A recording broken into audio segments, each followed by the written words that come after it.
시간이 되었으므로 2024년 7월 12일 금요일 아침 예배를 시작하겠습니다. 다 같이 사도신경으로 우리의 신앙을 고백합니다. 전능하사 천지를 만드신 하나님 아버지를 내가 믿사오며 그 외아들 우리 주 예수 그리스도를 믿사오니 이는 성령으로 잉태하사 동정녀 마리아에게 나시고 본디오 빌라도에게 고난을 받으사 십자가에 못 박혀 죽으시고 장사한 지 사흘 만에 죽은 자 가운데에서 다시 살아나시며 하늘에 오르사 전능하신 하나님 우편에 앉아 계시다가 저리로서 산자와 죽은 자를 심판하러 오시니라. 성령을 믿사오며 거룩한 공예와 성도가 서로 교통하는 것과 죄를 사해 주시는 것과 몸이 다시 사는 것과 영원히 사는 것을 믿사옵나이다. 아멘. 인간의 생사복을 주관하시는 하나님 아버지, 하나님의 크신 사랑을 진심으로 감사드립니다. 어제 우리가 정말로 많은 죄를 짓고 오만하게 살았는데 하나님 우리를 다시 살려주시고 이렇게 예배로 하루를 열 수 있도록 혹은 예배 드릴 수 있도록 허락하여 주시는 데 감사합니다. 하나님 오늘도 어쩌면 죄를 짓고 하나님을 근심되게 하는 삶을 살지도 모르겠으나 하나님 우리를 외면치 마시고 우리를 붙잡아 주셔서 우리가 나고자 되지 아니하도록 우리에게 은혜를 베풀어 주시옵소서. 천국 백성으로 나고자 되지 아니하도록 하나님의 말씀을 붙잡을 수 있도록 하시고 주께서 허락하신 구원의 확신을 통하여 우리의 삶이 보다 더 풍미 있고 보다 성령 충만한 삶을 살 수 있도록 하나님 은혜 베풀어 주시옵소서. 우리 성속교회가 구원의 방주로서의 역할을 잘 감당해야 하는데 그러지 못하는 것 같아 심히 죄송합니다. 하나님 이제부터라도 우리 교회 공동체가 양쪽으로 성장하고 질적으로 성숙해져서 사람을 낳는 어부로서의 공동체로 다시 거듭날 수 있도록 하시고 우리에게 주어진 사명을 기쁨으로 감당하여 하나님을 기쁘시게 하는 교회 공동체 될 수 있도록 은혜 베풀어 주시옵소서. 우리의 자녀들, 우리의 부모님, 우리 형제 자매들이 하나님 말씀 안에서 합력하여 선을 이루어 예수 그리스도의 향기를 바라는 삶을 살 수 있도록 도와주시옵소서. 모든 말씀 예수 그리스도인 받들어 감사하며 기도드렸사옵나이다. 아멘. 하나님 말씀 열왕기상 3장 5절부터 15절까지 말씀을 봉독하겠습니다. 열왕기상 3장 5절에서 15절입니다. 제 성경으로 구약성경 514쪽입니다. 다 찾으신 줄 알고 열왕기상 3장 5절에서 15절 말씀을 봉독합니다. 기브온에서 밤에 여호와께서 솔로몬의 꿈에 나타나시니라. 하나님이 이르시되 내가 내게 무엇을 줄꼬 너는 구하라. 솔로몬이 이르되 주의 종 내 아버지 다윗이 성실과 공의와 정직한 마음으로 주와 함께 주 앞에서 행함으로 주께서 그에게 큰 은혜를 베푸셨고 주께서 또 그를 위하여 이 큰 은혜를 항상 주사 오늘과 같이 그의 자리에 앉을 아들을 그에게 주셨나이다. 나의 하나님 여호와여 주께서 종으로 종의 아버지 다윗을 대신하여 왕이 되게 하셨사오나 종은 작은 아이라 출입할 줄을 알지 못하고 주께서 택하신 백성 가운데 있나이다. 그들은 큰 백성이라 수요가 많아서 셀 수도 없고 기록할 수도 없사오니 누가 주의 이 많은 백성을 재판할 수 있사오리까. 드는 마음을 종에게 주사 주의 백성을 재판하여 선악을 분별하게 하옵소서. 솔로몬이 이것을 구하매 그 말씀이 주의 마음에 든지라. 이 하나님이 그에게 이르시되 내가 이것을 구하도다.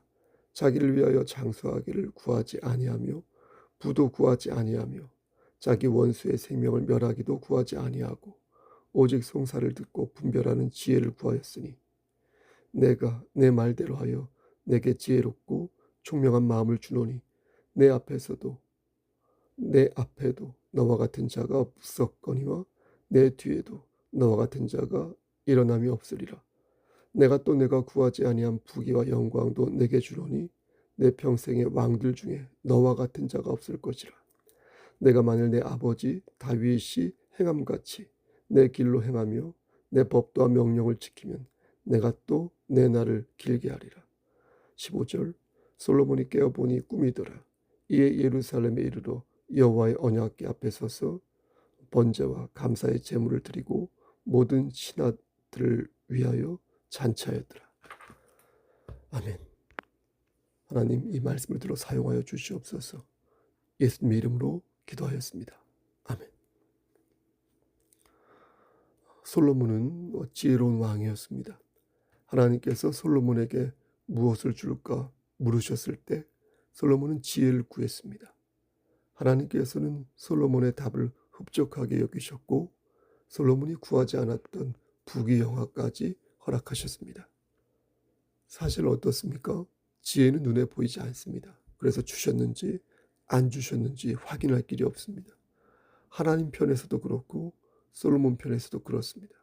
받았는데 안 받은 척할 수 있는 게 지혜라는 것입니다. 그런데 솔로몬은 부귀영화를 구하지 않고 지혜를 구한 것입니다. 또 하나님께서도 솔로몬을 믿고 지혜를 주신 것입니다. 이런 걸 보면 솔로몬은 이미 지혜로운 사람이었다는 것을 알 수 있습니다. 지혜가 지혜를 부른다고 그런 지혜로운 자였기에 하나님으로부터 오는 지혜가 얼마나 귀한 것인지 잘 알고 있었던 것입니다.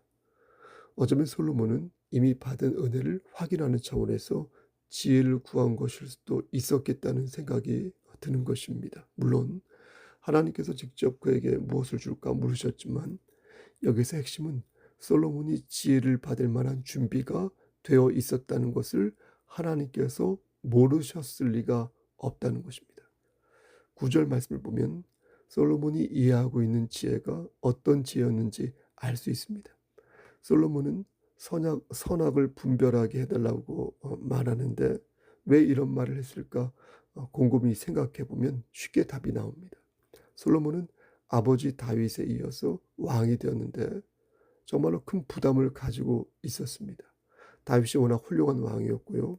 백성들에게 신망을 받았던 왕인지라 여러모로 비교도 될 것 같고 또 자신이 과연 이 많은 백성들을 제대로 통치할 수 있을지 생각할 때 많은 부분에서 불안감을 느꼈을 것입니다. 무엇보다도 솔로몬은 아버지 다윗의 행적을 바라보면서 왕의 자리가 얼마나 위태로운 자리인지 많은 부분을 직간접적으로 체험하였습니다. 한 국가를 통치할 때 정말로 많은 부분에서 도전을 받고 또 예기치 못한 어떤 반역이 있다는 것을 어렸을 때부터 그는 보았기에 솔로몬은 선악을 분별한 능력을 하나님께 구하였던 것입니다. 이건 역시 솔로몬에게 이미 선악을 분별하는 능력이 있었음을 예상해 볼 수 있습니다. 선악을 분별하는 능력을 하나님께 요구했다는 것은 여러분 생각해 보십시오. 선악을 분별한 능력이 정말로 중요하다는 것을 알았다는 거 아니겠습니까? 그러하기에 그리고 그것을 우상에게 빈 게 아니라 하나님께 구했지 않습니까? 그러므로 이미 솔로몬은 그 능력을 가지고 있었다 볼 수 있는 것입니다. 다만 하나님께서는 말씀으로 그것을 확인해 준 것이고 솔로몬이 지혜를 구할 때 옳고 그름을 판독할 수 있는 명철한 시야를 보다 풍성하게 허락하신 것입니다.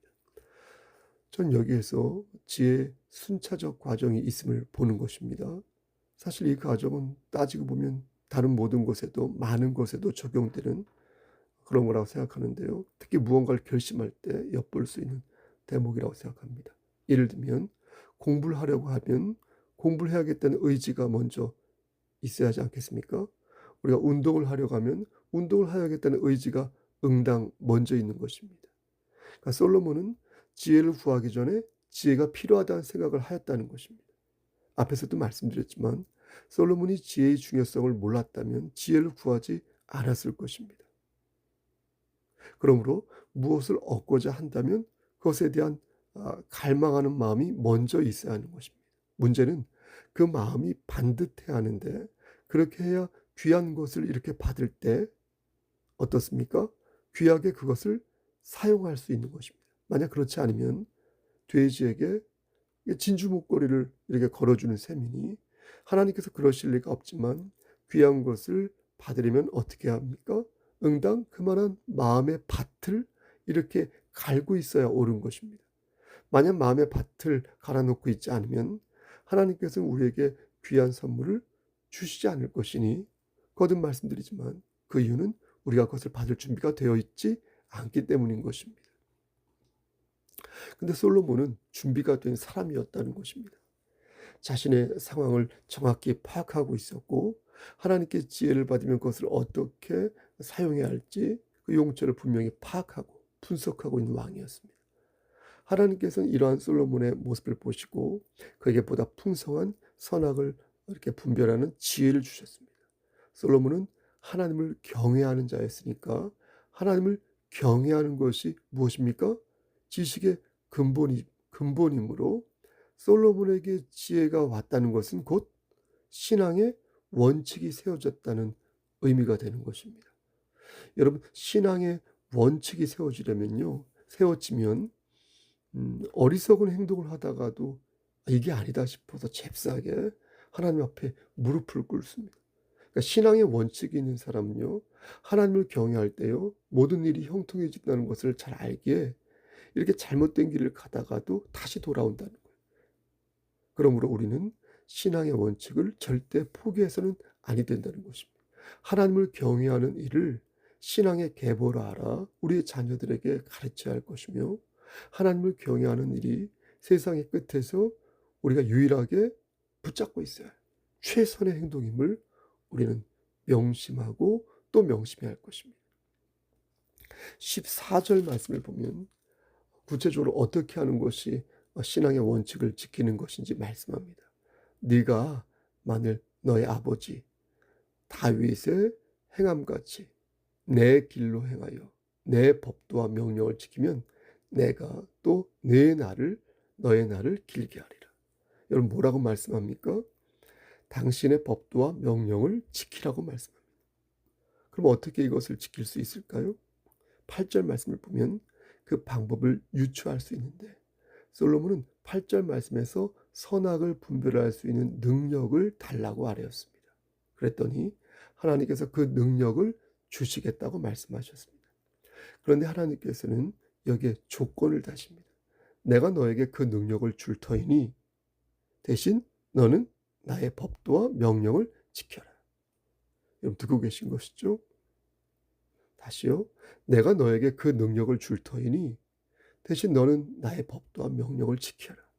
그러니까 네가 내 명령을 지키면 나는 너에게 지혜를 줄 것이니 너는 그 지혜를 받아 나의 법도와 명령을 지키며 옳고 그름을 판별할 수 있는 능력을 가지라는 거예요. 돌고 도는 것이죠. 즉 하나님의 명령을 지키면 지혜를 받을 수 있다는 것입니다. 그리고 그 지혜로 하나님의 명령을 또 지킬 수 있다는 것입니다. 여러분 이해가 되실 것입니다. 가끔 궁지에 몰린 어떤 사람들은 자신의 열악한 처지가 하나님 때문이라고 말합니다. 하나님이 복을 주셨다면 내가 이렇게 되지 않았을 거라며 모든 책임을 하나님께 돌립니다.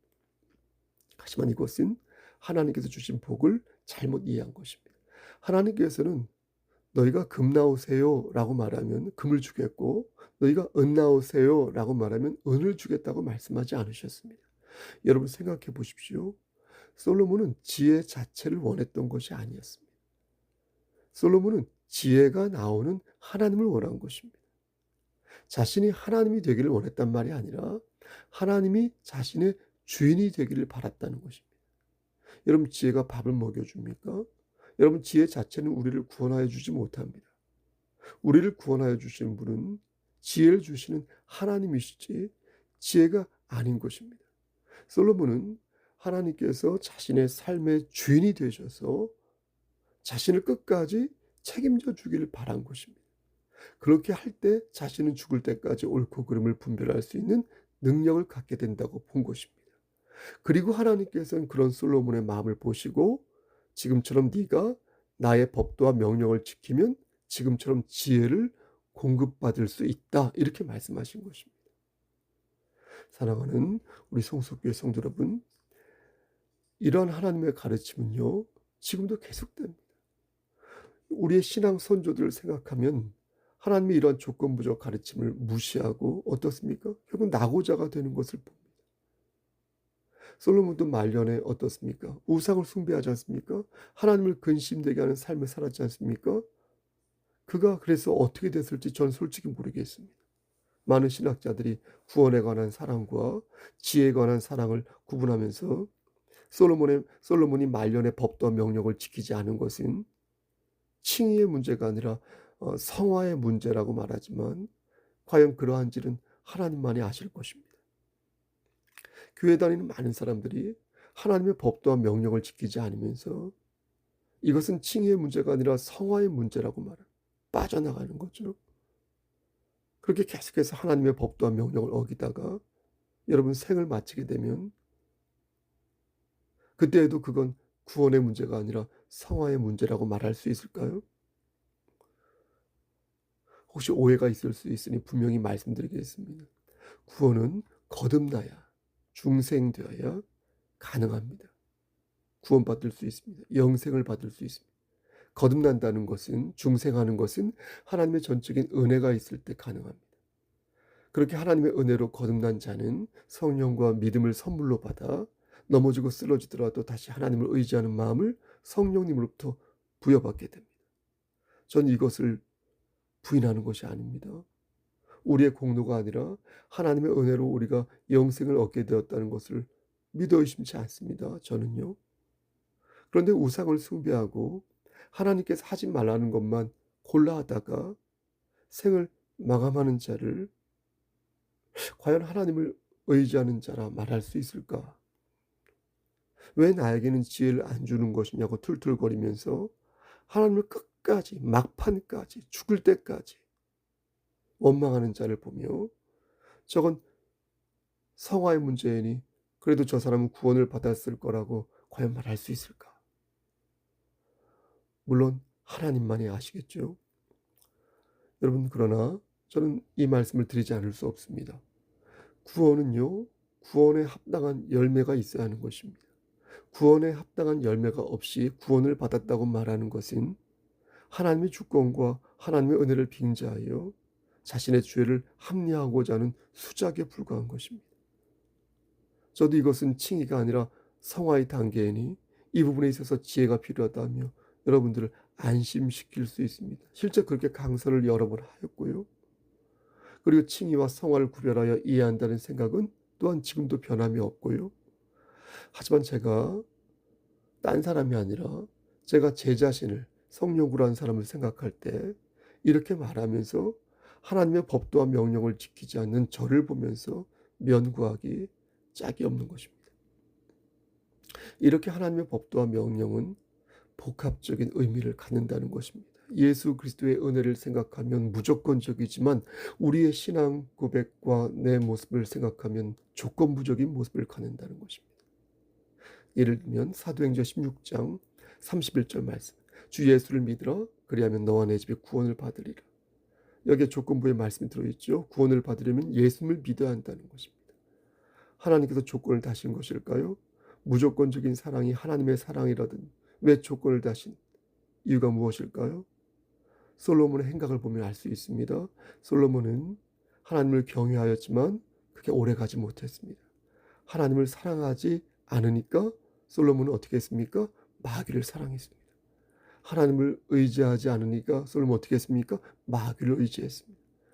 여러분, 중간은 없다는 것입니다. 여러분, 애매모호한 것은 없다는 것입니다. 하나님을 섬기지 않으면요, 다른 것을 섬기게 되어 있다는 것입니다. 우리의 에너지가 그렇게 되었다는 것이, 그렇게 흘러간다는 것이. 그래서 하나님께서는 우리를 위해 조건을 거신 것입니다. 좋은 것을 버리고 나쁜 것을 붙잡지 말라고 경고의 말씀을 하시는 것입니다. 여러분, 하나님께서 우리에게 원하시는 것은 무엇입니까? 산을 옮기는 능력을 원하시는 게 아니에요. 하나님이 우리에게 원하시는 것은 당신의 주권을 받들고 당신을 의지할 것을 원하신다. 만약 우리가 이러한 마음을 갖지 않으면 금세 다른 것을 채울 것이라는 것을 아시기에 하나님께서는 우리가 당신만을 섬기기를 원하신다는 거예요. 그런데 솔로몬은 그렇게 하지 않았다는 거예요. 계속 반복해서 말씀드리지만 분명히 하나님께서 하나님의 법도와 명령을 지킬 때 네 나를 길게 하고 선악을 분별할 수 있는 능력을 주신다고 말씀하셨는데 솔로몬은 그 명령을 지키지 않았다는 것입니다. 그럼 하나님께서는 솔로몬이 한두 번 실수하고 잘못하신 거 가지고 단박에 그의 복을 거두어 가신 것일까요? 성질 급하시게? 그래서 우리도 몇 번 죄를 지면 솔로몬처럼 우리를 버리실까요? 그렇지 않습니다. 솔로몬은 한두 번 죄를 지은 게 아니었다는 거예요. 여러분, 그는 지속적으로 죄를 지었습니다. 저는 솔로몬의 사생활이 그것을 말해준다고 생각합니다. 솔로몬의 여자들이 무려 1000명이었어요.